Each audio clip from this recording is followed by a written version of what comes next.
Sir, Article 14 of the Constitution guarantees you equality of opportunity. It disallows any kind of discrimination on the basis of place of birth, sex, religion, etc. Why should this alone happen that when it comes to the question of recruiting men to the army or the armed forces, you should think of the volume of population, the number of recruitable male population in a state, and then base your recruitment to a particular regime on the basis of these figures. So, I would plead that the whole matter be reconsidered.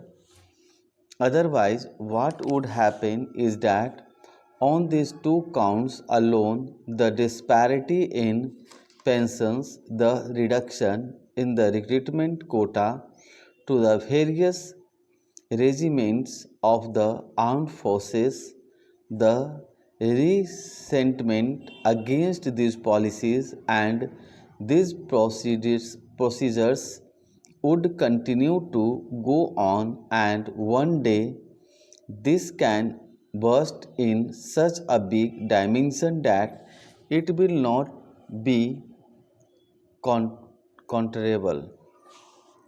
I would also plead for some other benefits to the ex-serviceman.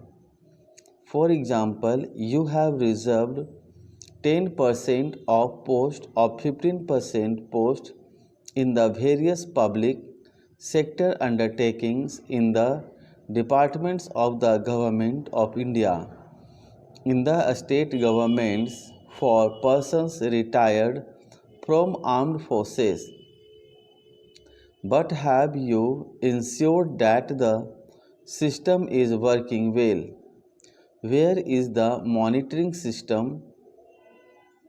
Is there any monitoring system in this country under the control of the Ministry of Defense, or let us say tagged on to the Directorate of Resettlement and Rehabilitation, which ensures that whatever percentage was fixed for every state, for every department, for every public undertaking has been implemented, and the people who served in the prime of their life in the armed forces of their country, who gave their sweat and toil, sometimes their blood also, are not driven from pillar to post just at the suggestions of a new clerks and petty officials.